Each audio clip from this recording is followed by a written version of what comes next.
Hello friends, this is Bhumika from Atmiya Institute of Technology and Science for Diploma Studies, Rajkot. In today's session, I am going to explain the advantages and disadvantages of JDBC. Now, what is JDBC? JDBC is a Java database connectivity. It is a generic API which is provided by Sun Microsystems. અને જાવાની કોઈ બી application હોય, desktop application હોય કે web application હોય, તેને database સાથે connect કરવા માટે જેડીબીસીનો યુઝ થાય છે. નાઉ જેડીબીસીમાં કોઈ પણ ડેટાબેઝ સાથે કનેક્ટિવિટી કરવા માટે ડ્રાઈવર્સની જરૂર પડે. એટલે ડ્રાઈવર્સ છે એ પણ પ્યોર જાવા કોડ છે. અત્યારે જે ડ્રાઈવર્સ જેડીબીસીમાં યુઝ થાય છે that is pure Java code અને it works on almost most of the platforms. એટલે જેડીબીસીનો જ્યારે આપણે યુઝ કરીએ છીએ ત્યારે ઘણા બધા એડવાન્ટેજીસ પણ છે અને લિમિટેશન્સ પણ છે. Let us explain advantages and disadvantages of JDBC in detail. Now first are advantages. Now if you have selected and installed the right drivers, then using JDBC almost you can connect with any type of database. એટલે જેમ મેં આગળ કહ્યું એમ, જો તમે driver install કરેલા હોય, જે ડેટાબેઝ સાથે તમારે કનેક્શન કરવાનું હોય, તો તમે ઓલમોસ્ટ કોઈ પણ ડેટાબેઝ સાથે કનેક્ટિવિટી કરી શકો.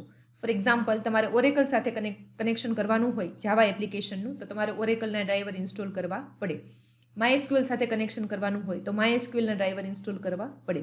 એટલે જો ડ્રાઈવર્સ છે એ રાઇટલી ઇન્સ્ટોલ કરેલા હોય તો જેડીબીસીનો યુઝ કરીને જાવા એપ્લિકેશન કોઈ પણ ડેટાબેઝને એક્સેસ કરી શકે છે. Now using JDBC you can create a single application which will work on different platforms. That means JDBC છે એ પ્લેટફોર્મ ઇન્ડિપેન્ડન્ટ છે અને જે એપ્લિકેશન તમે લિનક્સમાં ચલાવશો એ વિન્ડોઝમાં પણ ચાલશે. નાઉ પ્યોર JDBC ટેકનોલોજી બેઝડ જે ડ્રાઈવર છે તેમાં જનરલી કોઈ અલગથી સ્પેશિયલ ઇન્સ્ટોલેશન કરવું પડતું નથી. દેટ મીન્સ કે જો ડ્રાઈવર પ્રોપરલી ઇન્સ્ટોલ કરેલા હોય તો એના સિવાય બીજી કોઈ અલગ ઇન્સ્ટોલેશનની જરૂરિયાત પડતી નથી. નાઉ JDBC ડ્રાઈવર્સ છે they are purely implemented in Java, so they are platform independent, portable and secure.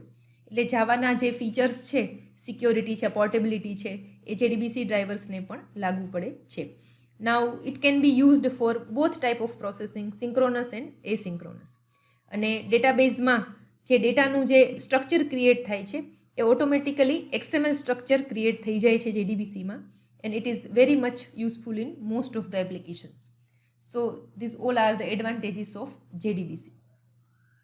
Now next are disadvantages. If your project is too large, મતલબ કે જો પ્રોજેક્ટ બહુ જ મોટો હોય તો ઘણીવાર પરફોર્મન્સ છે એ જેડીબીસીમાં વીક જોવા મળે છે. એન્ડ ઇન જેડીબીસી તમે જે ડેટાબેઝ સાથે કનેક્ટિવિટી કરી હોય એને રિલેટેડ ક્વેરીઝ તમારે લખવાની હોય. દેટ મીન્સ કે ડેટાબેઝ સ્પેસિફિક ક્વેરીઝનો યુઝ થાય છે જેડીબીસીમાં. એટલે if you will change the database, તમારે ક્વેરીઝ પણ ચેન્જ કરવી પડશે. Actually in most of the database tools, Oracle હોય, MySQL હોય, SQL સર્વર હોય, બધામાં જે ક્વેરી લેંગ્વેજ છે એ તો SQL જ છે, સ્ટ્રક્ચર્ડ ક્વેરી લેંગ્વેજ. પણ તો બી બધા જે ડેટાબેઝ ટૂલ્સ છે એમાં ક્વેરીઝ લખવામાં સિન્ટેક્સમાં થોડો ડિફરન્સ છે. એટલે જેડીબીસીનો યુઝ કરીને જ્યારે તમે કોઈ એપ્લિકેશન બનાવી હોય અને એમાં તમે સૌથી પહેલાં સપોઝ ઓરેકલમાં ડેટાબેઝ બનાવ્યો છે, હવે તમે ચેન્જ કરો છો અને MySQLમાં ડેટાબેઝ કન્વર્ટ કરો છો તો તમારે બધી ક્વેરીઝ પણ ચેન્જ કરવી પડશે. So this is the disadvantage of JDBC. Now opening, handling and closing the connection of JDBC is not always the easy. ઘણીવાર ડેટાબેઝ સાથે કનેક્ટિવિટી કરવામાં ઘણી બધી એરર્સ આવતી હોય છે રન ટાઈમે, એટલે કનેક્શન કરવું એ એટલું ઇઝી નથી. અને if you have the multiple connections then performance will be weak. Multiple connections means કે તમારું જાવા એપ્લિકેશનની સાથે જે ડેટાબેઝ કનેક્ટેડ છે એ એક જ ટાઈપના ડેટાબેઝ ટૂલનો તમે યુઝ નથી કર્યો. તમે મલ્ટિપલ ડેટાબેઝિસ બનાવેલા છે અને એમાં ડેટાબેઝિસ પણ અલગ અલગ ટૂલમાં છે. દેટ મીન્સ કે સપોઝ તમે એક ડેટાબેઝ ઓરેકલમાં બનાવેલો છે, એક ડેટાબેઝ MySQLમાં બનાવેલો છે અને એને તમે સેમ જાવા એપ્લિકેશન સાથે કનેક્ટ કરો છો, તો જો તમારી પાસે મલ્ટિપલ કનેક્શન્સ હશે at that time the performance will be weak. Now exception handling in JDBC is a big issue. જેડીબીસીમાં જે મોટાભાગની મેથડ્સ છે, for example for name method છે, ગેટ કનેક્શન મેથડ છે, આ બધી જ method run time exception generate કરે છે. એટલે જેડીબીસીના પ્રોગ્રામની અંદર તમારે મલ્ટિપલ ટ્રાય કેચ બ્લોક્સ લખવા પડે to handle the exceptions, and it is a very big issue. Last is transactions અને કન્કરન્સી છે that will be hand coded. Hand coded મતલબ તમારે એનો કોડ લખવો પડે, જે પ્રોગ્રામિંગ કરવું પડે છે.